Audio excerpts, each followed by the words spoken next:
Bonsoir à tous, vous faites bien de choisir BB24 pour vous informer sur le développement au Bénin et dans le monde. C'est le grand rendez-vous. Bienvenue à chacun et à tous et suivez tout de suite la météo.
Allez, bien des choses à nos téléspectateurs de Kpomase qui nous suivent ce soir.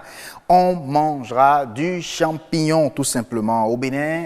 Et là, c'est rare d'en manger, quand on parle bien sûr du champignon, d'en manger dans les ménages. C'est un produit consommé très souvent dans les restaurants et grands maquis, pourquoi pas. Ben, comme le champignon est un produit de luxe, on peut le dire ainsi. Alors, le reste-t-il toujours produit de luxe, le champignon? On va tout simplement répondre à la question tout à l'heure sur Monde Agricole. Alors, sur ce grand rendez-vous, nous allons nous rendre chez une psychologue. Que cela ne vous étonne pas, chers téléspectateurs, car c'est un psychologue, on en a tous besoin. L'unité, tout à l'heure, l'invité de Nature et Bien-être viendra le confirmer dans un instant. Alors, je suis artiste depuis le ventre de ma maman. Ben, c'est une réponse que donnent la plupart des artistes béninois, surtout quand on cherche à savoir comment sont-ils devenus artistes. Retenez tout simplement que le génie seul ne suffit pas pour réussir dans ce secteur. Nous parlerons donc de profession musicale sur Horizon Culture ce soir. La vie, ça se planifie, même le mariage. Et suivez tout à l'heure le coach Géraud Popola dans la planification de votre vie de couple, à commencer bien évidemment par le mariage. N'oubliez surtout pas le journal de ce grand rendez-vous. Ça viendra à 19h45 et sera présenté par Nadège Sanni qui est déjà là pour les titres. Bonsoir Nadège. Bonsoir Assioum. On vous retrouve tout à l'heure à 19h45 pour le journal. Vous aurez à développer quel sujet? Merci Assioum. Le Centre béninois de la recherche scientifique et de l'innovation ouvre ses portes au public pendant 3 jours. Ces journées scientifiques seront marquées par des conférences, débats et des expositions des fruits de leur recherche. La cataracte n'est plus la maladie des personnes âgées. Les jeunes sont de plus en plus affectés par cette pathologie. Comment peut-on prévenir le mal? Les détails dans cette édition. Les dreadlocks sont encore à la mode. C'est vrai que cette coiffure fait référence à l'artiste Bob Marley et est toujours très appréciée. Un spécialiste nous parlera de l'entretien de cette coiffure un peu complexe. Merci beaucoup à vous Nadège Sanni pour ces titres présentés. On vous retrouve à 19h45 pour le développement de ces titres. Merci à vous. Le grand rendez-vous va donc continuer avec les plateaux. On les ouvre tout de suite et là, ce sont les agriculteurs qui ouvrent le bal. Ce soir, on parle monde agricole, on parle champignons.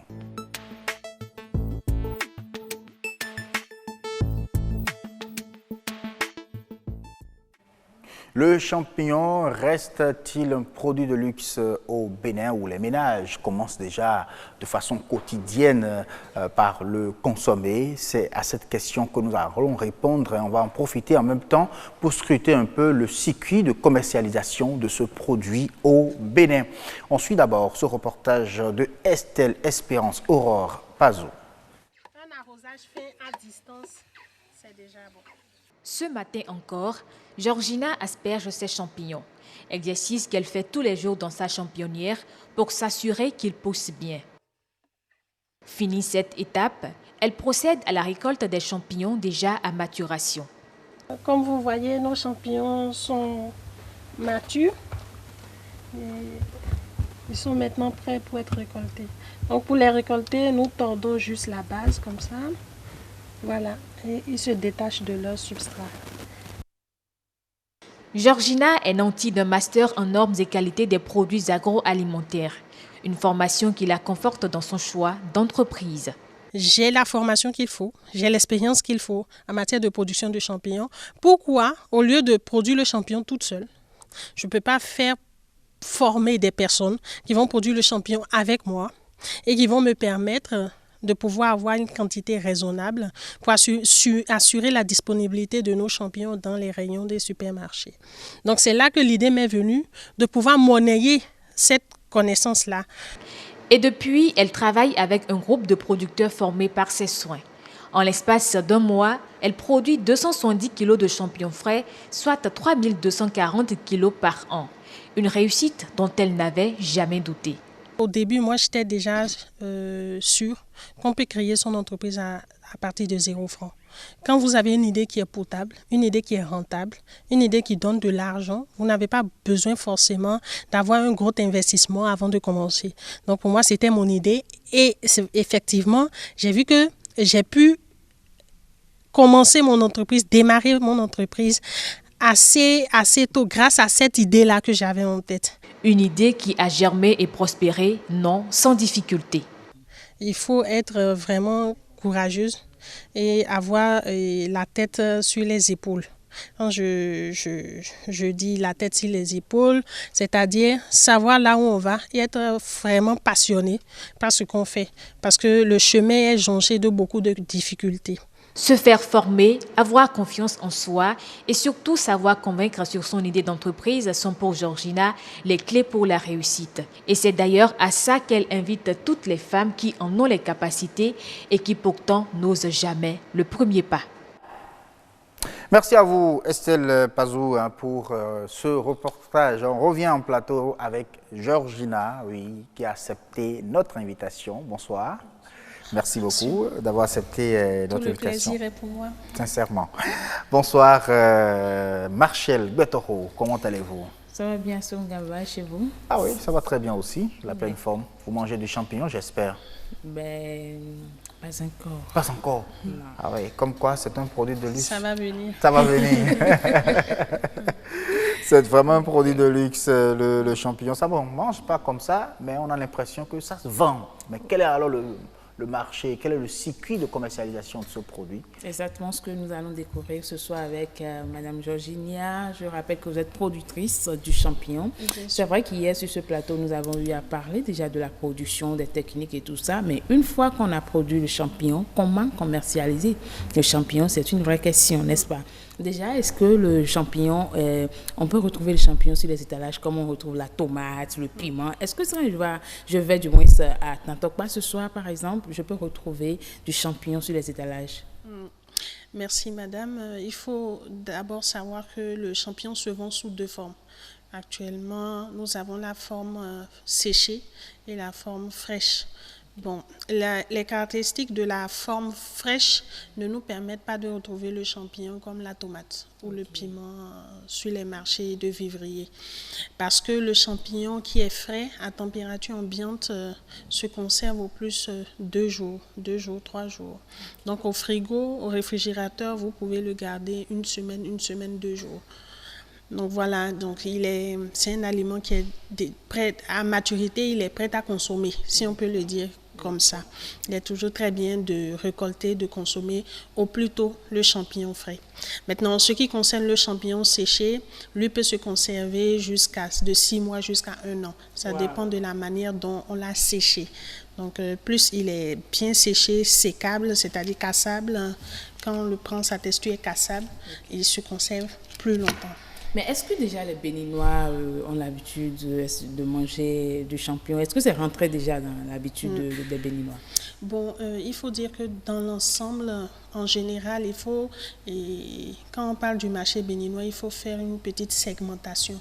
C'est-à-dire qu'on doit parler des Béninois dans les zones rurales, des Béninois dans les zones citadines, urbaines, et des Béninois qui ont l'habitude de voyager, de venir. Pour l'instant, quelle est la classe?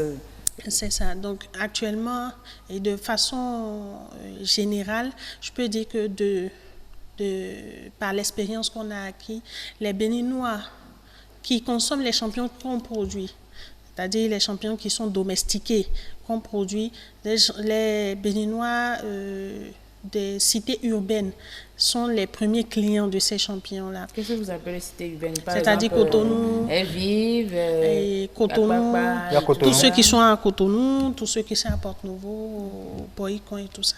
Maintenant, dans Cotonou, il faut dire qu'il y a des classes moyennes, la classe très nantie, et puis, disons, la classe prolétaire. Donc, c'est souvent la classe nantie et moyenne qui achète le plus souvent des champignons. C'est le manger des riches. Pas le manger des riches, je ne veux pas qu'on l'appelle comme ça, c'est le manger de tout le monde. De tout le monde. Mais sauf que les riches ont plus souvent l'information que c'est une très bonne nourriture. Donc, il faut dire que les actions de communication envers cet aliment ne sont pas très poussées. Et est-ce que ce n'est pas dû aussi au prix? Peut-être le champignon aujourd'hui sur le marché, à combien est-ce que je peux l'avoir? Voilà. Donc, aujourd'hui sur le marché, avec 500 francs, vous pouvez avoir du champignon séché. Même le champignon frais, avec 500 francs, vous pouvez avoir du champignon frais. Quelle quantité? Combien de personnes peuvent manger? 500 francs. Bon, déjà, 2 personnes peuvent manger du champignon pour 500 francs. Disons que le champignon, c'est une protéine végétale. C'est un aliment très protéiné qui est assimilable à la viande et aux poissons, aux œufs. Donc, en remplacement de la viande, du poisson, des œufs, on peut utiliser valablement le champignon. Et depuis peu, nous, on organise avec les producteurs qu'on forme des séances, en quinzaine, des séances de dégustation. De champignons. Mais déjà, le marché de commercialisation du champignon au Bénin, comment se présente ce marché? Est-ce que vous avez la facilité à écouler? C'est vrai, vous avez parlé des personnes qui consomment, mais pour le commerce proprement dit, est-ce que c'est facile de commercialiser du champignon au Bénin? Est-ce que c'est facile de commercialiser du champignon? Bon, il faut d'abord que je vous dise que le champignon se vend très souvent sur certains types de marchés, pas partout. Okay. C'est ça, en fait, qui fait que tout le monde ne le voit peut-être pas au marché. Bon, la plupart du temps, nous, on vend la plupart du temps dans les supermarchés. Okay. Voilà, dans les supermarchés. Donc, il faut dire que la classe moyenne et la classe nantie, ayant l'habitude d'aller dans les supermarchés, retrouvent rapidement les champignons, c'est-à-dire sous la forme séchée. On n'a pas encore commencé la vente des champignons frais dans les supermarchés. D'accord. Pourquoi est-ce qu'il y a quelque chose qui freine? Oui, il y a quelque chose qui freine parce que actuellement, c'est toujours des négociations, puisque pour vendre des champignons frais, il faut que ça soit au frigo, au réfrigérateur. Donc, il faut négocier avec... Il faut que les supermarchés acceptent de mettre ça dans leur réfrigérateur et tout ça. Et c'est pas. Mais est-ce qu'il y a d'autres champignons d'autres pays au frais? Oui, il y a des champignons d'autres pays au frais dans les supermarchés, mais plus chers que les champignons que nous avons.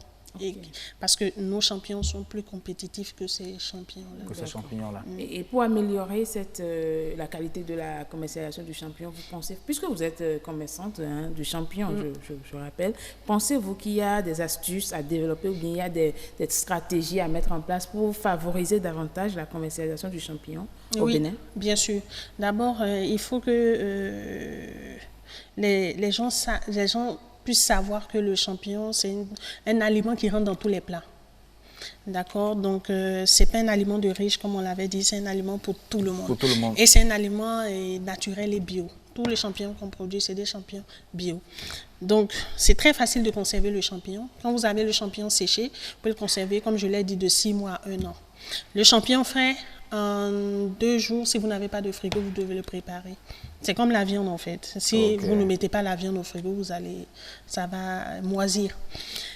Donc, et pour préparer le champignon séché et le champignon frais, c'est tellement facile. Déjà, il cuise en l'espace de 5 à 7 minutes, il est déjà cuit. Et vous pouvez l'assaisonner comme la viande et le poisson et l'incorporer dans vos plats. Donc voilà.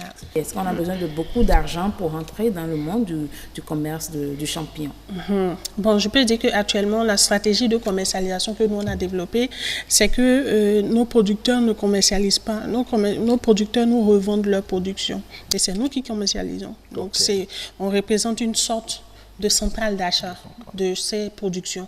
Donc actuellement, pour la commercialisation, c'est les efforts jugulés, cumulés de toutes ces personnes-là qui nous permettent d'avoir la disponibilité du produit dans les rayons, parce que ce n'est pas facile de produire une telle quantité. Donc c'est un réseau de producteurs sur lequel la société s'assoit pour pouvoir vendre dans ces supermarchés. Déjà, il faut développer davantage la production elle-même. Il faut développer la production telle qu'on le fait actuellement avant de partir sur le marché. En quelque sorte, vous vendez déjà votre production avant, mais bien sûr. Avant même la production. Mais bien sûr, parce que déjà. on est déjà sûr, si vous vous promenez dans les supermarchés, vous allez retrouver... On va pas appeler de nom. Mais bien sûr, vous allez retrouver nos produits dans tous ces supermarchés-là. Donc, il faut vous dire qu'il y a des efforts de prospection qui ont été faits. D'accord?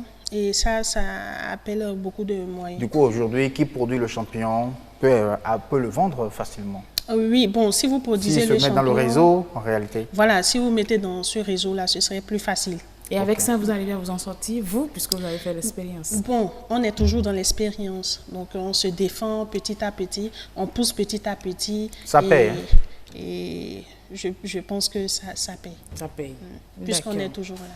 Tout simplement, si vous avez envie d'entreprendre dans le secteur agricole, spécialement dans la production de champignons et la commercialisation du champignon, je pense que ça paye. Il faut oser, il faut faire l'expérience. Vous allez réussir comme Dame Georginia, qui d'ailleurs est reconnue sur le marché avec ses champignons. Seulement qu'on n'en a pas eu sur ce plateau. On espère à Siongaba qu'elle va nous revenir avec du champignon frais. Ce sera avec plaisir. Dès que vous faites la demande, vous les aurez. Merci beaucoup. Merci. Marcel, merci déjà à Georginia pour la promesse. J'attends bien sûr mes champignons. Je les aime beaucoup, j'en mange, j'en consomme. Donc vous comprenez, ce n'est pas pour les riches, c'est pour tout le monde. Tout le monde peut, pour le moment. Il faut juste s'informer. Vous venez d'être informé, il faut donc en consommer davantage. Allez, on va tout de suite à l'hôpital. Bon, on va chez le psychologue. Vous comprenez, c'est nature et bien-être.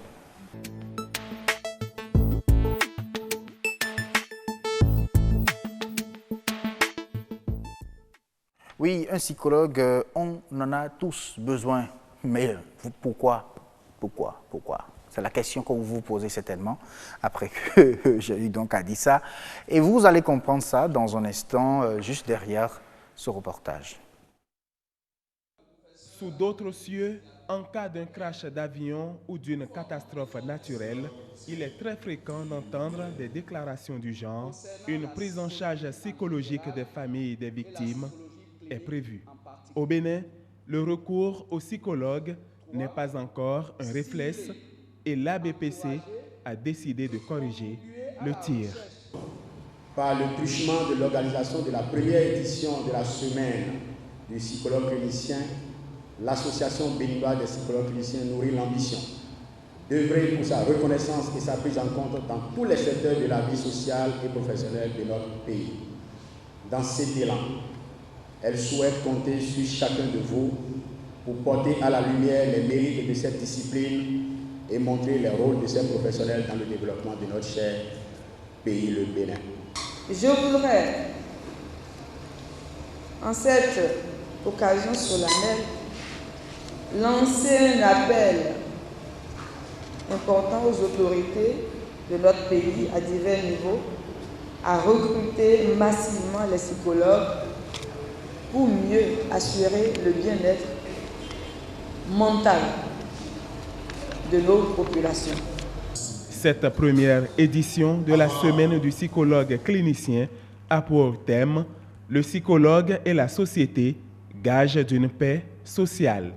Ce thème les appelle à plus de responsabilité et de professionnalisme. Avant de finir mon propos, je voudrais rassurer donc l'ABPC que le soutien de la communauté universitaire et du rectorat ne lui fera pas défaut. Durant les 7 jours d'activité, il est organisé des consultations psychologiques gratuites au Centre national hospitalier et universitaire de psychiatrie de Cotonou. Merci beaucoup à Jean-Claude James pour ce reportage en plateau. On retrouve Mme Sylvie de Chacus, qui est psychologue. Bonsoir. Bonsoir, monsieur le journaliste. Merci d'avoir accepté notre invitation. Bonsoir Yasmine Damata, comment allez-vous? Je vais bien, Sumgaba. Alors, il est question ce soir de parler de la psychologie, du psychologue. Il paraît qu'on en a tous besoin. La grosse interrogation, c'est pourquoi moi je me porte bien, écoutez, mais pourquoi ai-je besoin de psychologue? Et pour y répondre, Sylvie de Chacus, oui, une psychologue. Bonsoir mes téléspectateurs, Madame Sylvie de Chacus, bonsoir à vous également. Bonsoir Madame la journaliste. Et comme elle a si bien planté, il y a le décor assume, on veut bien comprendre pourquoi on a besoin d'un psychologue. Mais déjà, dites-nous, c'est quoi la différence entre le psychologue et le psychiatre? Alors, ce que je peux dire, d'abord je vous remercie pour cette invitation et le choix porté sur ma personne. Alors, le psychologue, c'est celui-là, ce spécialiste qui accompagne toute personne qui sent à des moments donnés de sa vie une certaine détresse. C'est celui-là qui a été à l'université et qui a suivi une formation en psychologie de niveau Bac plus 5 ou de niveau doctorat. Mmh. Alors, c'est ce spécialiste de santé mentale, oui, mais qu'on distingue du psychiatre qui, lui, est médecin d'abord. D'accord? Un médecin qui s'est spécialisé après en santé mentale, en psychiatrie. Okay. Voilà, donc tous les deux sont des spécialistes de profession à préfixe psy, oui, parce que je le rappelle, je l'ai dit sur ce plateau il y a peu de temps, je le rappelle qu'il y a des professions à préfixe psy qui sont entre autres le psychologue, le psychiatre, le psychanalyste et aussi le psychothérapeute. Mais chacun a son rôle à jouer. Tout à fait. Mais quand est-ce qu'on se réfère alors au psychologue? C'est ça, c'est lorsque l'individu se sent dans une quelconque détresse. Vous avez quand même une idée de vous. Vous savez comment d'ordinaire vous fonctionnez. Et lorsque tout d'un coup vous sentez qu'il y a quelque chose qui ne va plus et qui ne relève pas spécifiquement du médical, c'est-à-dire qu'en dehors des pathologies qui nécessitent une prise en charge, en tout cas la visite chez un médecin, oui, ou bon, c'est peut-être une céphalée, c'est peut-être un mal de ventre ordinaire, vous vous rendez compte que il y a des difficultés qui se présentent à vous. Il y a, par exemple, vous êtes journaliste, oui, et vous travaillez dans une équipe, oui, sur ce plateau. L'équipe du Grand Rendez-vous, par Exactement, l'équipe du Grand Rendez-vous. Oui. Et puis vous êtes dans une équipe, ça se passe bien, d'ordinaire. Vous avez des habitudes, vous avez des comportements qui vous est propre et propre à vos collaborateurs. Oui.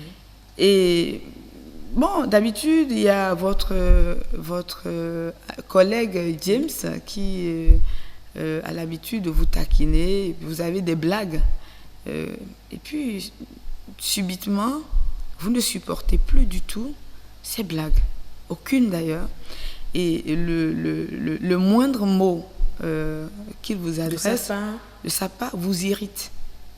Il faut forcément que j'aille voir un psychologue. Pas systématiquement. Déjà, vous commencez par vous interroger à partir de ce moment-là. Qu'est-ce qui ne va pas? Et lorsque ça persiste, alors si ça passe, bon, c'est peut-être un saut d'humeur passager. Bon, ça peut arriver à tout le monde. Hein. Vous pouvez être dans une situation familiale qui vous met un peu mal à l'aise et que voilà, vous ne vous sentez pas très bien. Donc, il y a des moments d'irritation passagers.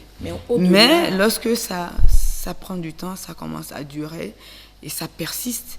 Et que voilà, en dehors de James, ça passe déjà au niveau des autres collègues. Là, ça devient préoccupant pour vous-même. Donc, c'est quand on remarque un changement de comportement. Un changement de comportement. Voilà. Donc, on s'interpelle soi-même. Et lorsque on sent que, voilà, on sent du coup l'envie de solliciter l'aide de quelqu'un. De parler à quelqu'un. De parler à quelqu'un. Souvent, ça commence déjà par vos proches. Hein. Voilà, ceux qui ne sont pas renfermés sur eux-mêmes et voilà, qui sont extravertis et qui ont voilà, la facilité à aller vers les autres, peuvent solliciter l'appui de leurs collègues. Et maintenant, il y a certains qui, voilà, mais il peut arriver que ces collègues soient aussi dépassés par, voilà, parce qu'ils sont limités. Déjà, et donc, dans ce cas-là, on peut voir donc un psychologue.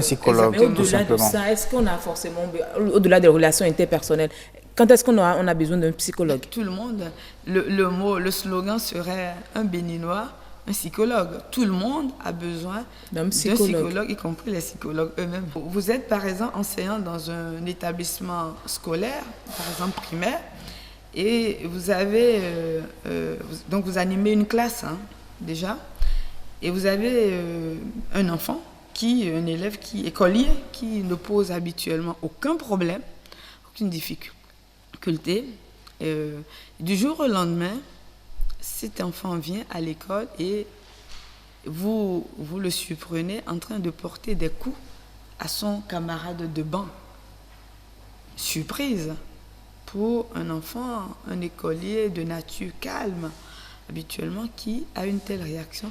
Ce changement de comportement, il faut forcément... Ce changement de comportement, il faut chercher à comprendre. Alors si l'établissement dispose d'un psychologue, le problème ne se pose pas. La prise en charge, elle est immédiate, ou alors un psychologue référé, donc qui n'est pas forcément pour l'école seule, mais qui, comme on a un médecin de famille, en cas de détresse, on peut solliciter ce Donc vous conseillez que les familles aient également un psychologue au moins, comme on a un médecin de famille, comme on a un avocat, qu'on ait également un psychologue. Maintenant, cette détresse, cet enfant peut être une détresse passagère due à une situation familiale, voilà, qui pourrait expliquer. Là, par exemple, une prise en charge psychothérapeutique, systémique, va rapidement situer la situation. Est-ce que vous avez l'impression que les Béninois, quand ils se retrouvent dans ce genre de situation, se référaient vraiment à un psychologue? Alors, déjà, c'est une discipline qui n'était pas très connue du public, mais qui est en train de faire son chemin. Puisque au départ, le département de psychologie était toujours logé. Initialement, c'était logé dans la faculté des lettres et sciences humaines, mais avec les sciences de l'éducation, donc le tout formant le département de psychologie et des sciences de l'éducation. Et bon, ça n'a pas empêché une visibilité, mais voilà, le fait que ça soit deux disciplines qui sont ensemble, ça n'a pas favorisé une très grande visibilité de cette discipline. Les choses ont évolué, et nous avons évolué avec le temps, avec l'époque. Aujourd'hui, le département de psychologie est un département à part entière. Il y a eu scission entre-temps. On en a vraiment. Alors, on en a assez. Un nombre suffisant. On en a un nombre. Voilà.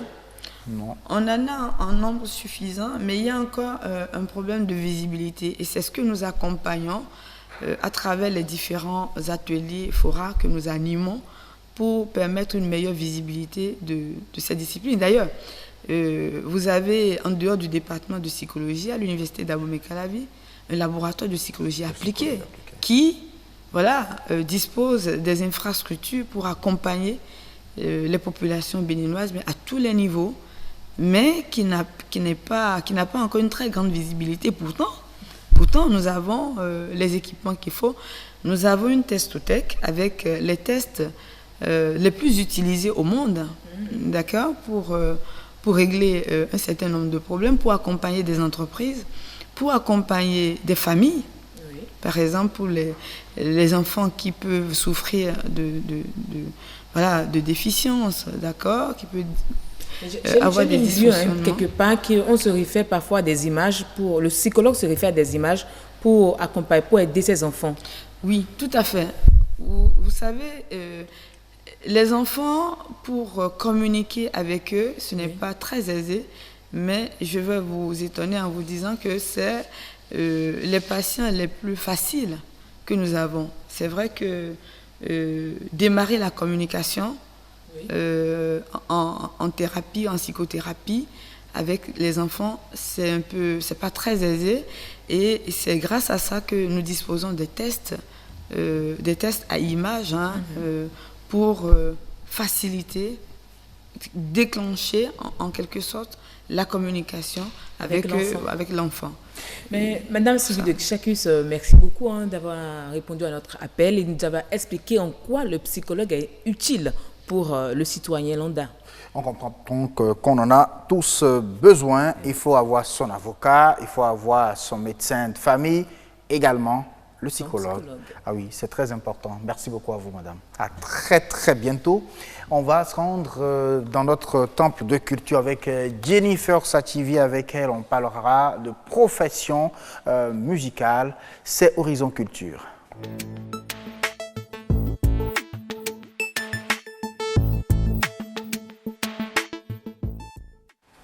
Horizon Culture, ce soir, il est question de parler de la professionnalisation dans le secteur de la musique. On entend souvent dire « je suis artiste depuis le ventre de ma maman ». On se pose la question de savoir si juste le génie suffit pour vraiment réussir dans ce secteur. Il viendra tout à l'heure un professionnel de ce secteur sur le plateau avec Jennifer Sativi pour nous en parler. Mais on suit d'abord l'avis de quelques étudiants qui se retrouvent au niveau de l'INMAC, au niveau de l'université d'Abomey-Calavi. Ils nous donnent leurs avis. Contrairement à ce que l'on croit, quand on a des prédispositions artistiques, quand on vient et on se dit ouais, le truc ce sera super facile de le faire, mais ça l'est pas, il y a de petites difficultés, etc. La formation nous plonge aussi dans le milieu vraiment parce que ça nous fait rencontrer des professionnels du domaine, etc. Lire la partition, la musique qu'on faisait sans savoir vraiment le fond des choses, on est en train de le faire maintenant. C'est une chance pour nous qu'en notre temps, il y a la filière musicale. Et c'est une chance pour les générations à venir aussi, parce qu'on aura peu besoin de quitter le pays, aller à l'extérieur pour pouvoir étudier la musique. J'aurais aimé continuer dans ce reportage-là, parce que quand on écoute le son, on écoute les mélodies, c'est qu'on a envie d'y rester un peu plus longtemps. Mais on revient sur le plateau pour parler bien sûr de la professionnalisation dans ce secteur-là, c'était de la musique. Au Bénin, bon, on se pose vraiment la question de savoir si c'est vraiment indispensable de se faire former de façon régulière, comme cela se fait dans les écoles où on se fait former pour devenir, pourquoi pas menuisier, maçon et tout le reste. On va poser la question tout à l'heure à Raphaël Chéhi qui nous a rejoint sur le plateau. Bonsoir Raphaël. Bonsoir. Merci d'être venu. Le plaisir est pour moi. Ah oui, plaisir partagé. Bonsoir Jennifer Sativi. Bonsoir Assion. Je vous dis bravo, vous avez tout fait pour dénicher Raphaël, c'est pas facile de le voir comme ça. Facile. Et surtout, à l'orée de l'été, on pense déjà au festival, beaucoup de répétitions pour lui et tout. Mais là, il est venu vraiment. Félicitations à vous. Merci, c'est gentil à lui. Professionnalisation musicale, est-ce qu'il faut vraiment se faire former Mais quand on a le génie, vraiment, de chanter, jouer, tout le reste, quand on a le rythme, voilà. C'est la question. Comme vous le dites si bien, est-ce qu'il faut associer au talent, au don, comme on le dit, la professionnalisation? Bonsoir Raphaël Chéhi. Bonsoir Jennifer. La première question que je vais vous poser, quand on dit professionnalisation dans le secteur musical, pour vous c'est quoi?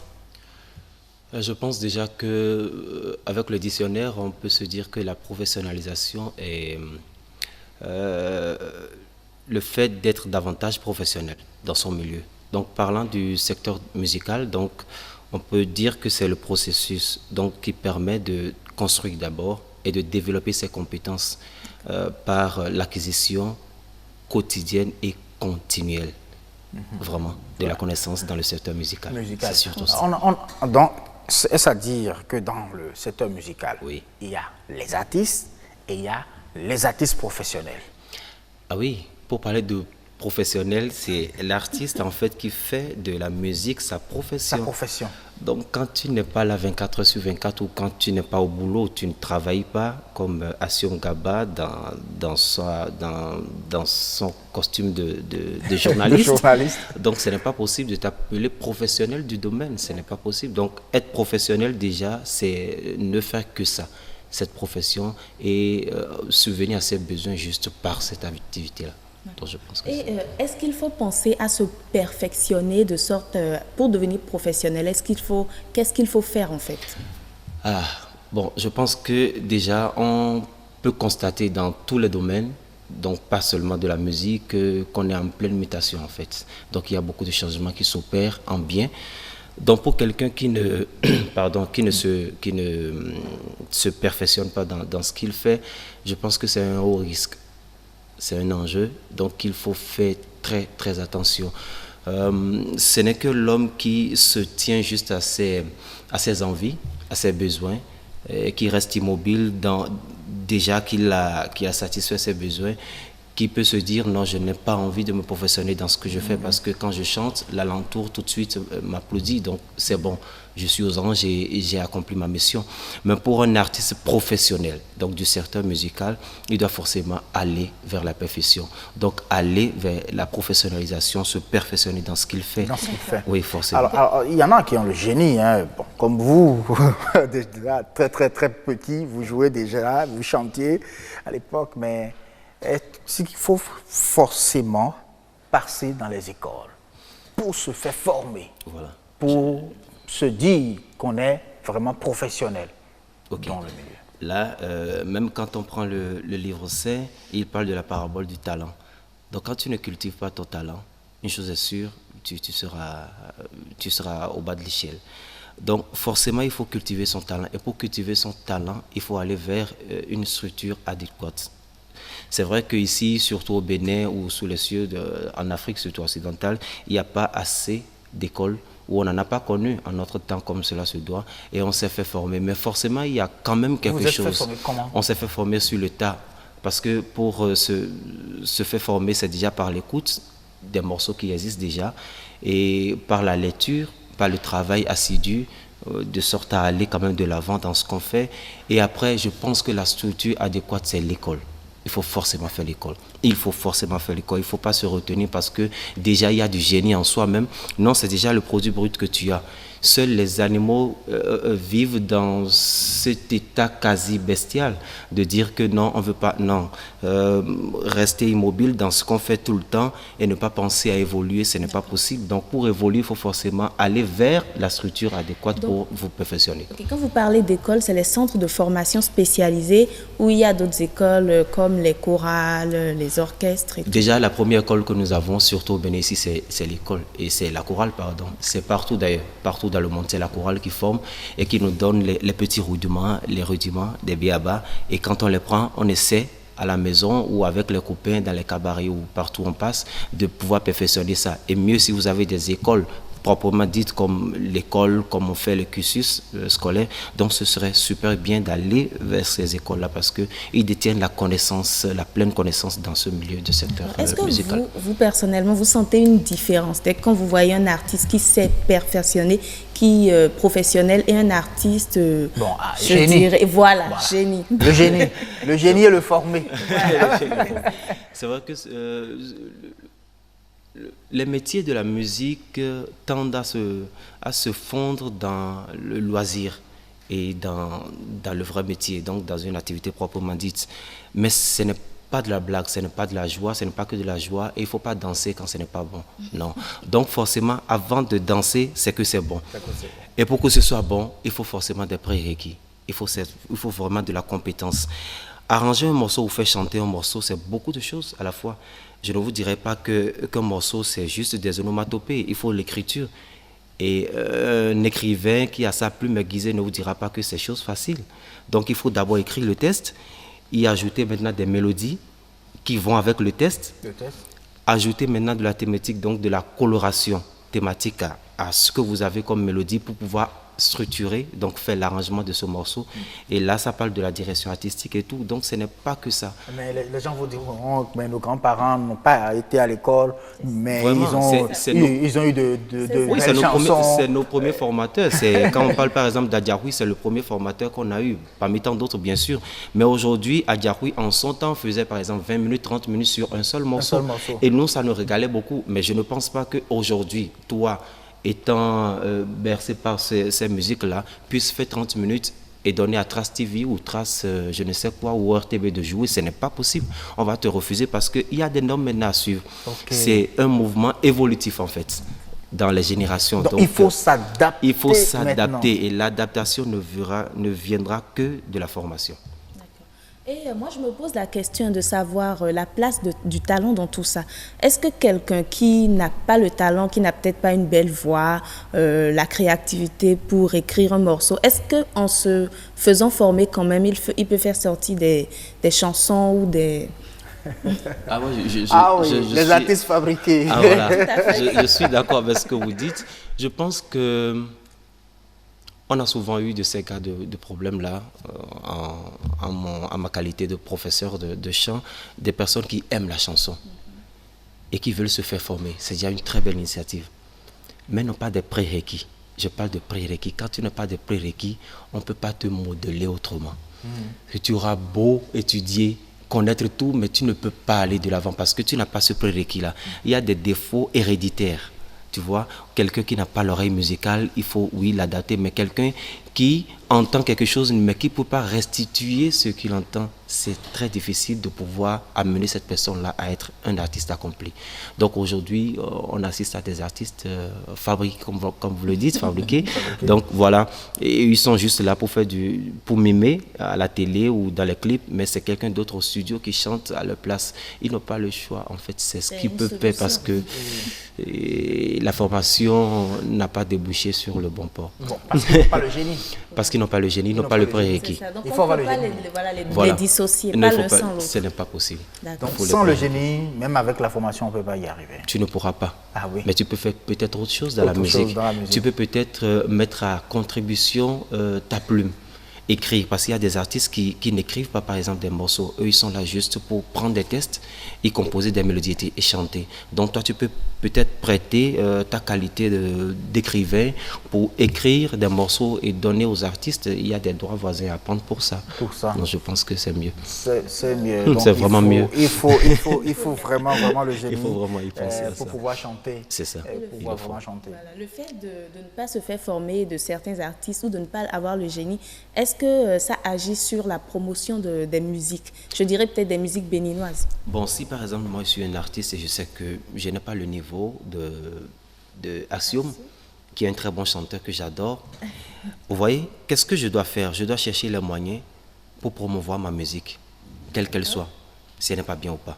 Donc qu'est-ce qu'on constate aujourd'hui? Celui qui a le talent et qui peut vraiment faire le métier et qui est en plein dans son activité, il n'a pas forcément les moyens de se faire promouvoir ou de promouvoir ses œuvres. Mais celui-là, en outre, lui, il a de l'argent à à émettre parce qu'il sait que bon, je n'ai pas, mais je veux me faire voir. Et comme ça, il émet de l'argent et dans les cieux, c'est lui qu'on reconnaît. On dit, il n'y a pas de la bonne musique au Bénin, non, ça ne va pas trop. Et comme ça, ce n'est pas une bonne promotion voilà, une bonne image pour notre musique. Et donc, il faut chercher les génies qui se sont fait former pour pouvoir les promouvoir. Il y a de la bonne musique au Bénin. Sûrement, absolument. Ça, c'est clair. Il faut chercher les génies pour les promouvoir. Tout simplement. Voilà. Merci beaucoup, Jennifer. Merci à pour le sujet, monsieur Raphaël. C'était un plaisir. Allez, il est l'heure du journal, il est 19h45 exactement. On va rejoindre Nadège Sani dans la rédaction de BE 24 pour le journal.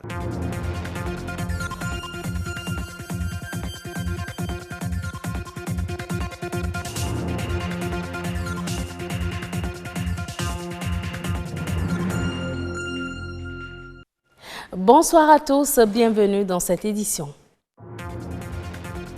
Le Centre béninois de la recherche scientifique et de l'innovation s'ouvre au public et expose les fruits de ses labeurs. Malgré les maigres ressources mises à la disposition des chercheurs, ils arrivent à obtenir de bons résultats.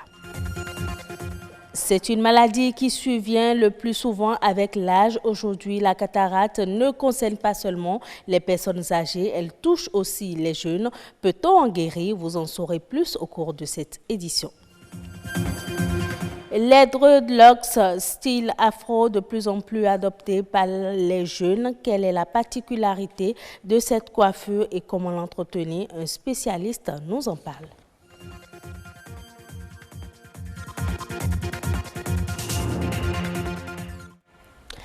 Améliorer les performances du système de la recherche au Bénin, c'est l'objectif des journées scientifiques organisées par la CBRSI, Centre béninois de recherche scientifique et de l'innovation. Cette initiative de 3 jours sera marquée par des conférences, débats et des expositions. Malgré l'insuffisance des ressources, les chercheurs béninois arrivent à obtenir de bons résultats. En quoi la recherche scientifique peut-il contribuer au développement? Reportage Igor Ayoso, Amandine Aliamboussou. Le Bénin, comme beaucoup de pays africains, est confronté à d'énormes problèmes. Des problèmes auxquels la recherche scientifique et l'innovation devraient apporter des solutions. La recherche est un domaine des sciences qu'il faut dynamiser. C'est un domaine qui nous permet de faire ressortir ce qui n'est pas su par le commun des mortels. Pour améliorer les conditions de vie des Béninois, une place importante doit être accordée à la recherche scientifique en tant que vecteur de développement. Toute nation ne peut se développer sans la recherche. Pourquoi nos pays actuellement, nos pays africains je veux dire, nous sommes en train de battre des ailes? C'est parce que nous n'accordons pas à la recherche la place qu'il faut. Dans d'autres pays, c'est tout ce qui se fait qui passe d'abord par la recherche. Donc, lorsqu'il y a un problème, c'est d'abord les chercheurs qu'on va voir. Les chercheurs trouvent des solutions et puis ces solutions-là sont après adaptées ou bien ces solutions sont pratiquées au niveau donc, du terrain. Donc, c'est ce qui nous manque. Si une fois que nous n'abordons pas cette stratégie, une fois que nous ne mettons pas l'importance sur la recherche pour le développement, donc ce n'est pas le développement pour la recherche, c'est la recherche pour le développement. D'abord, tout doit passer par la recherche. Une fois que l'on fait ça et qu'on a confiance à ces chercheurs, tout marche. Des journées scientifiques sont donc organisées afin de permettre aux chercheurs, doctorants et jeunes étudiants d'identifier les actions futures pour mieux promouvoir la recherche scientifique et l'innovation au Bénin. Promouvoir la recherche scientifique et l'innovation, c'est d'abord former des chercheurs qui sont capables donc de chercher et de trouver. La première des choses, donc la formation des chercheurs. En plus de cela, il faut créer des laboratoires de pointe, des laboratoires qui traitent des problèmes de développement du pays, pas des laboratoires qui traitent des problèmes de développement d'autres pays. On ne peut pas dire que nous ne sommes pas formés. il y a beaucoup de chercheurs. La preuve est qu'on trouve des choses qui sont exploitées à l'extérieur. Donc nous sommes bien formés. Si nous avons le matériel, si nous avons les ressources financières qu'il faut, et si nous avons le cadre qu'il faut, nous allons sortir des choses et ça va étonner le monde. La recherche scientifique et l'innovation, des composantes clés qui doivent contribuer à l'atteinte des objectifs de développement durable pour le Bénin et l'Afrique. Si vous avez des troubles de vision, vous souffrez peut-être de la cataracte. La cataracte est une maladie des yeux qui survient le plus souvent lorsqu'on prend de l'âge. Mais de plus en plus, elle touche la couche juvénile. Même si on ne peut prévenir la cataracte, elle a des signes annonciateurs et en guérir n'est pas impossible. Louis Koudogbo, Cécile Rondé. Une tache blanche sur cet œil, mais pas anodin. Il s'agit de la cataracte. Autrefois considérée comme une maladie de la vieillesse, ce mal existe sous différentes formes et peut conduire à la cécité. Cette maladie-là qui va toucher électivement une partie de l'œil, un organe de l'œil qu'on appelle le cristallin. Le cristallin, c'est une lentille. Lorsque justement cette lentille-là qui est transparente s'opacifie, l'image ne passe plus et on fait ce qu'on appelle la cataracte. Alors la cataracte, elle peut toucher les personnes âgées, elle va aussi toucher parfois des gens plus jeunes et des enfants. Ça peut être un coup qu'on porte sur l'œil, ça c'est chez les sujets jeunes en cas de traumatisme, mais ça peut être aussi une altération, un petit virus qui a attaqué l'œil dans l'enfance et qui a altéré une partie de cette enveloppe et qui crée justement la cataracte. Ça peut être la prise de médicaments, pourquoi pas, qui peut aussi produire cela. Des conséquences préjudiciables pour la vue. Mais si elle ne peut être prévenue, la cataracte présente des signes annonciateurs. Lorsque déjà on commence par moins distinguer sa fenêtre ou moins distinguer une cible sur un mur en particulier, lorsqu'on commence par ne plus très bien voir les marches d'escalier par exemple, et ça peut être déjà des signes annonciateurs d'une cataracte qui est en train d'évoluer, de naître. Mais le grand signe, c'est la vision floue. Il y a des personnes qui, lorsqu'il y a de la grande lumière, ne voient plus très bien. Mais lorsqu'elles sont dans une petite pénombre, elles voient mieux. Ça aussi, ce sont des signes de cataracte. Guérir de la cataracte n'est pourtant pas chose impossible. Cependant, il n'existe qu'une seule voie de recours. De toutes les façons, que ce soit pour un bébé, un nouveau-né, que ce soit pour une jeune personne ou que ce soit pour une personne âgée, il n'y a qu'un seul traitement efficace pour la cataracte, c'est justement de l'opérer. C'est-à-dire d'enlever cette lentille qui est cataractée et actuellement, on propose à la place ce qu'on appelle un implant, qui est une petite lentille artificielle que l'on mettra à la place de ce cristallin et qui permettra de restaurer la vision qu'on a perdue. La cataracte, à l'instar d'autres maladies de l'œil, peut conduire à la perte de la vue. Mais dans tous les cas, une consultation régulière constitue le moyen de prévention le plus efficace. Les dreadlocks est l'une des coiffures les plus en vogue. Et lorsqu'on en parle, on fait référence à Bob Marley, tenez-vous bien. C'est une tendance qui est toujours actuelle. Quelle est sa particularité? Comment l'entretient-on? Les précisions dans cette interview réalisée par Judith Tossa et Césaire Achalé. C'est les cheveux faits en boule, en tige et tout. Donc comme les miens, c'est ça, les dreadlocks. La particularité des dreadlocks, c'est que tu n'es pas forcé d'aller aux mèches, tu es fié au naturel, tu t'épargnes des produits, des défrisants et tout. Donc tu as les cheveux naturellement en boule, en tige sur la tête. Et cela te permet, n'est-ce pas, de te laver dans les cheveux tous les jours si tu veux. Cela te permet de faire des économies. C'est pas nécessairement être Rastafari avant d'avoir les druides. C'est plutôt une mode où tu peux le faire, aller 3 mois et défaire, ou bien 2 mois et défaire. Il y a des personnes mal intentionnées, on les druides mais en font mauvais usage. Mais pour la majorité, c'est pas synonyme de droguer. Quand tu as les druides sur la tête, c'est que tu es comme tout le monde et tout. C'est une look, c'est une mode et tout, comme toute forme de modèle qu'on fait sur la tête. C'est les personnes qui n'ont pas les cheveux propices pour faire les dreadlocks qui se donnent au faux locks. C'est-à-dire que c'est des mèches conçues pour ça. Il y en a pêle-mêle, naturel, semi-naturel et synthétique.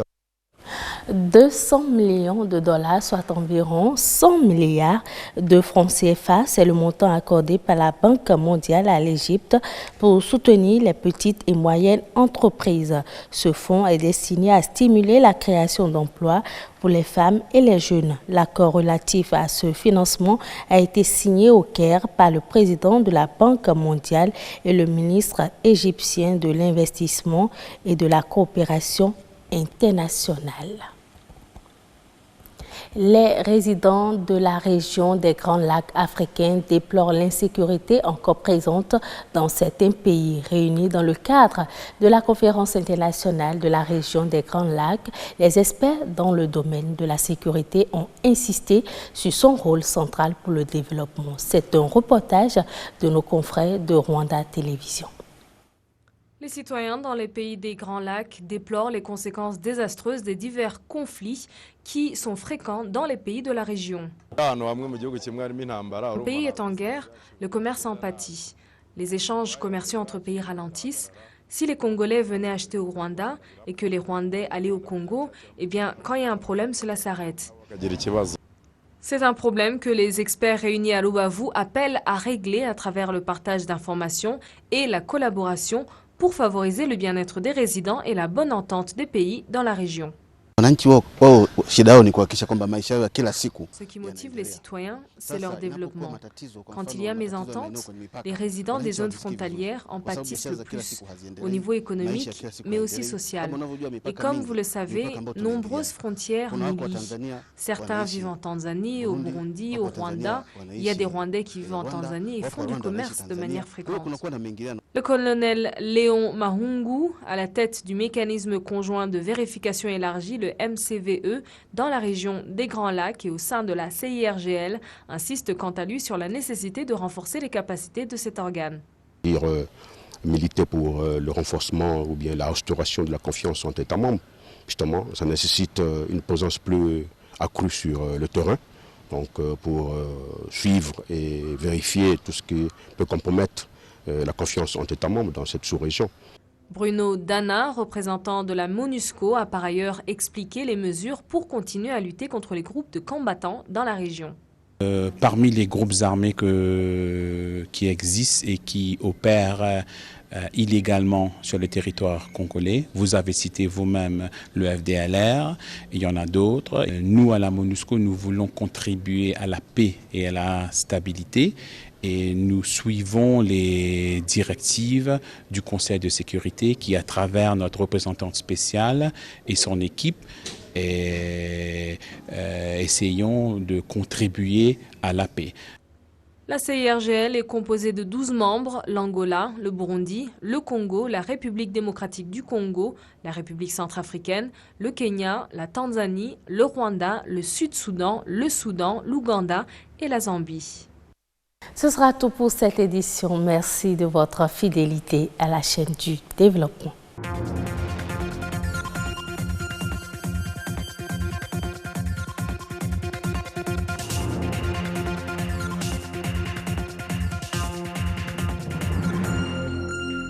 Allez, merci beaucoup donc à vous, Nadège Sani, pour la présentation du journal. Très bonne soirée donc à vous.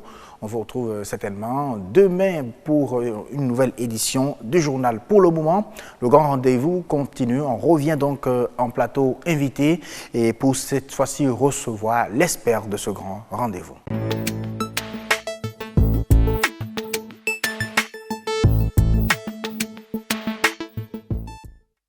Ce soir, nous allons vous démontrer comment il faut donc passer de l'étape salarié à l'étape entrepreneur. Il paraît que c'est possible et que le bon entrepreneur, c'est quelqu'un qui a été un bon employé. On verra tout ça avec le coach Jérôme Popola. Bonsoir. Bonsoir, monsieur. Merci beaucoup d'avoir accepté notre invitation. Alors, on comprend donc que c'est possible de passer de l'étape salarié à l'étape entrepreneur. Et ça dit déjà que l'étape salariée, pour devenir un bon entrepreneur, que c'est forcément qu'il faut être d'abord employé. Okay, merci beaucoup, Hachim. En fait, vous savez, on peut entreprendre pour plusieurs raisons. Il y en a qui, déjà, dès l'école ou avant de finir l'université, s'entrouvent déjà entrepreneurs, d'où ils ne passent pas forcément par la phase employée. Il y en a qui se décident peut-être de passer d'abord par la phase employée pour avoir un peu d'expérience ou avoir des capitaux avant de démarrer. Il y en a qui, peut-être au début, ce n'était pas ça leur vision. On travaille pendant un temps, on vu que peut-être leur passion n'était pas là et ont décidé d'entreprendre. Donc, pour diverses raisons, des gens peuvent avoir fait des parcours vraiment différents avant de venir à l'étape de l'entrepreneur. Maintenant, le plus qu'on a quand on a été un employé, c'est peut-être l'aspect qui est tel que, si on a eu l'opportunité, c'est vraiment une opportunité, d'avoir choisi un emploi qui est en lien avec le domaine dans lequel on veut entreprendre, c'est vraiment une opportunité parce que ça vous permet déjà d'avoir un peu, je vais dire, une certaine expérience, une certaine expertise du domaine ou du secteur, d'avoir des informations clés et capitales qui peuvent vous aider à pouvoir mieux lancer l'entreprise. C'est une expertise. Maintenant, si ce n'est pas dans le champ dans lequel vous voulez investir, c'est également une expérience parce que là, vous avez déjà un peu, vous savez un peu le rouage déjà du fonctionnement de l'entreprise en fonction bien sûr du poste que vous avez occupé. Vous avez également l'aspect de travailler déjà en équipe, de savoir comment est-ce que les choses marchent, d'avoir tout ce qui est administratif. Ce sont des outils qui vont pouvoir vous aider. Donc, je peux dire plus ou moins, c'est toujours un avantage d'avoir déjà été employé avant de pouvoir entreprendre. Ok, d'accord. Donc, c'est pas que c'est forcé. Non, pas forcément. Il y en a qui naturellement déjà, même sur les bancs déjà, commencent par entreprendre et réussissent parce que c'est peut-être un talent naturel qu'ils ont. Maintenant, quand on voit le cas d'espèce, ce dont on va parler ce soir, c'est quand vous êtes déjà dans le feu de l'action. Que ce soit peut-être parce que vous avez suivi peut-être un séminaire qui a provoqué chez vous un déclic, ou peut-être des parents à vous qui vous ont peut-être orienté vers le fait d'entreprendre, ou peut-être votre épouse qui sait, ou votre époux qui, en échangeant avec lui un jour, vous a dit mais pourquoi est-ce que tu n'aimerais pas investir dans tel domaine qui te passionne? Si c'est le cas actuellement, cela signifie qu'il faut se poser la question de savoir quelles sont les prochaines étapes alors. Parce qu'on ne décide pas de démissionner du jour au lendemain. Pour se lancer dans il y en a, la plupart des gens ont des histoires de réussite comme ça, des histoires de reconversion, c'est-à-dire de salarié à entrepreneur que vous entendez. C'est que quand j'ai démissionné, ça n'a pas été facile pour moi, les 3 premiers mois, les 2 premières années et tout ça. Mais est-ce à dire qu'il faut planifier cela avant vraiment de démissionner? Naturellement, vous savez, c'est l'école de la vie. Hein. Il faut pouvoir quand même s'inspirer de ce qui se passe autour de nous et ne pas refaire les mêmes erreurs.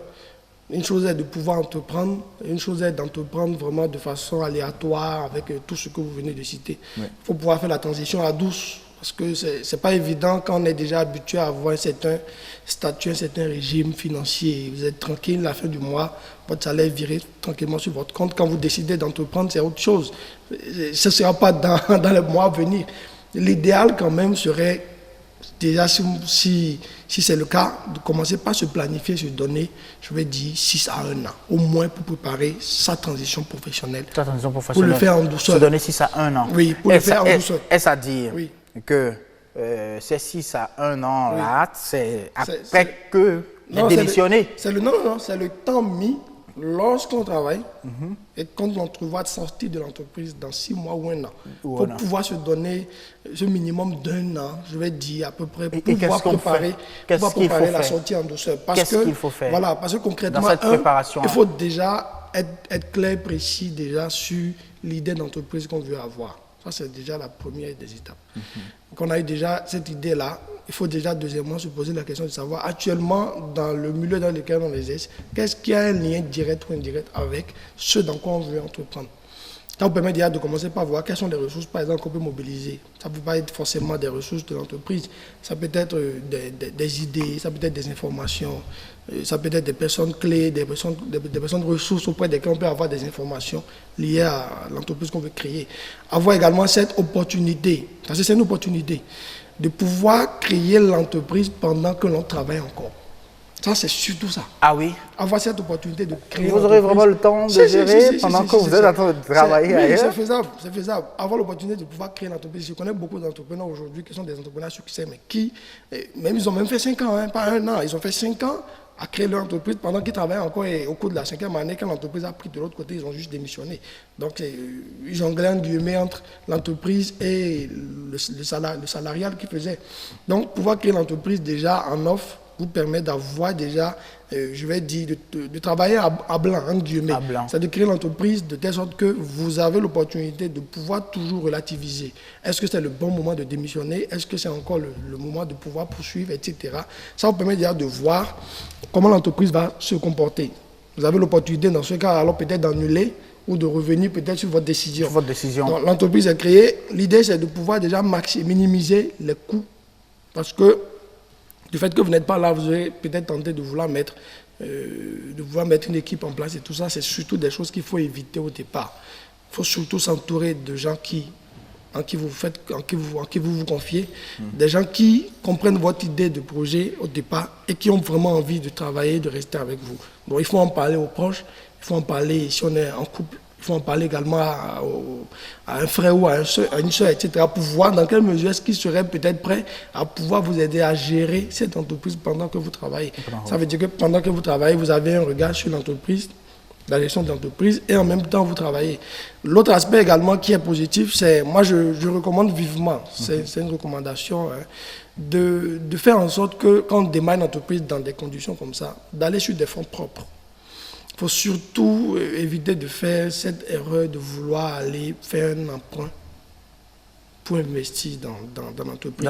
Oui, préférer l'emprunt lorsque l'entreprise est en phase de croissance peut-être, mais une phase de démarrage, il faut vraiment faire tout pour éviter ça. Et pour éviter ça, ce n'est pas compliqué. C'est déjà de minimiser tout ce qui est, par exemple, là où vous allez localiser l'entreprise. Vous pouvez décider, par exemple, de co-louer un bâtiment ou un bureau avec quelqu'un qui est proche de vous. Vous pouvez décider peut-être d'avoir juste 1 ou 2 stagiaires. Vous pouvez décider de faire utiliser tout le monde, peut-être la même table ou peut-être le même PC ou je ne sais pas quoi, etc. Au début, ça permet déjà de pouvoir réduire les coûts et de travailler essentiellement sur le produit ou le service que l'entreprise a fourni sur le marché. Et de pouvoir également utiliser son temps parce qu'il faut apprendre déjà commencer déjà à apprendre à manager son temps. Ça va être capital. Et surtout travailler l'aspect de la gestion du temps, c'est capital. Pourquoi? Parce que quand on est salarié, on a la pression en fait des exigences. Vous avez quelqu'un qui est un supérieur, qui vous met la pression, qui vous emmène bon malgré à produire le résultat. On n'a souvent pas le temps de mettre en place l'entreprise. Non, dans ce cas-là. Non, pas ça. En fait, laissez-moi, je vous explique. Quand vous avez cette pression-là, la pression que vous avez faite est telle sorte que vous produisez le résultat. Quand vous passez maintenant à votre propre compte, on a tendance parfois à lâcher. Parce qu'on dit, bon, finalement, si vous voulez la liberté. C'est moi qui donne voilà, le les autres. Parfois, ça c'est également un piège, parce qu'on ne se met plus la pression pour avoir des résultats. De l'autre côté, quand vous parlez de... Parce qu'on vous met la pression, vous n'avez plus le temps, je suis désolé. Moi, je ne vois pas le temps en matière de 8 heures de travail. Je vois le temps en matière de 24 heures. Et ça dit, oui. Après d'avoir fini, oui. En tant que salarié, oui. Avoir fini vos tâches salariales, si vous voulez. Oui. Il faut avoir un créneau. Il faut avoir un créneau maintenant pour son entreprise. À l'entreprise, que ce soit le matin très tôt, entre 4h et 7h, travailler dessus, ou peut-être à l'heure de pause, pourquoi pas ne pas faire rapidement un tour vers les lieux pour voir ce qu'il faut faire, contribuer. S'il faut aller agir, il faut agir sur le terrain, ou le soir également. D'entreprise, alors on commence une deuxième journée. Pourquoi pas? Commencez sa deuxième journée, c'est-à-dire vous finissez là où vous travaillez, vous partez encore pour notre travail, cette fois-ci pour vous-même. Ça vous permet déjà de savoir un peu quelles sont les difficultés, les challenges que vous avez et que vous aurez lorsque vous allez réellement être dans le vif du sujet. Cela vous permet déjà d'anticiper tout ça. Et il faut également préparer un aspect qui est particulier. C'est l'aspect au cours duquel, quand vous allez quitter l'entreprise, votre niveau de vie va un peu descendre. Et pour ça, souvent... Est-ce qu'il faut faire des économies? Oui, il faut faire des économies et souvent, il faut préparer ses proches parce qu'il y a des divorces qui viennent dans ces cas-là. Il y a parfois même les parents qui sont réticents. Imaginez, vous avez des parents et qu'ils vivent peut-être, entre guillemets, sur la base de votre salaire parce que peut-être vous êtes très bien payé. Du jour au lendemain, vous décidez de rentrer dans un domaine insécurisé. Ça veut dire quoi? C'est des intérêts qui sont en jeu. Je connais des entrepreneurs qui aujourd'hui ont réussi, mais qu'au début, la mère ou le père n'était pas du tout d'accord. Parce que je dis, mais c'est toi qui payes telle chose, c'est toi qui payes ceci. Pendant que tu vas entreprendre, comment ça va se passer? Ça permet déjà d'éviter, par exemple, ces phases-là, parce que vous travaillez en ce moment-là, et que vous permettez à l'entreprise de pouvoir également générer son revenu, ce qui fait qu'à un certain moment donné, vous avez vu que le revenu est suffisamment élevé. Qui vous permet maintenant de facilement démissionner. Alors, ça évite vraiment les tracas que beaucoup de personnes rencontrent lorsqu'ils travaillent et du jour au lendemain décident simplement sans préparation et donc, de se lancer dans... Quand vous pensez à vous, il faut penser également à vos dépenses. Et tout ça, il faut en train de vivre, vous soutenez. Voilà, c'est naturel parce que vous savez, on ne vit pas forcément pour soi. On a des enfants, on a scolarité, puis on a un frère ou une soeur peut-être qu'on aide, etc. Tout ça dépend de vous. C'est vrai, l'entreprise va vous donner des sous, mais croyez-moi, ce n'est pas du jour au lendemain, ça prend du temps.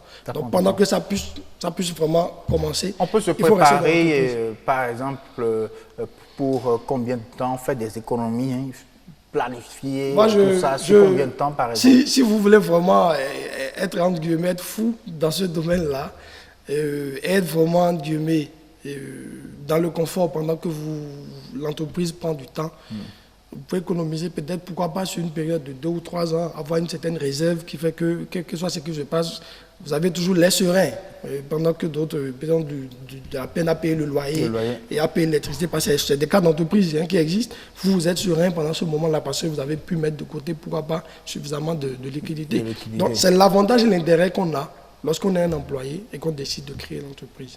Merci beaucoup à vous, Jérôme Popola, pour toutes ces explications. On comprend tout simplement que c'est possible de passer de l'étape salariée à l'étape entrepreneur, mais tout se planifie. Il faut donc penser à soi, penser à tous ceux qui vivent sur la base bien de vos revenus en tant que salarié, avant de passer donc à l'autre étape d'entrepreneur. Merci beaucoup d'être venu. Merci beaucoup. Et bien des choses à Marcel Effon. Nous allons rester avec vous, chers téléspectateurs, mais juste le temps de suivre la météo avant de partir.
Ce sera donc tout pour ce grand rendez-vous. Merci à chacun et à tous de nous avoir suivis.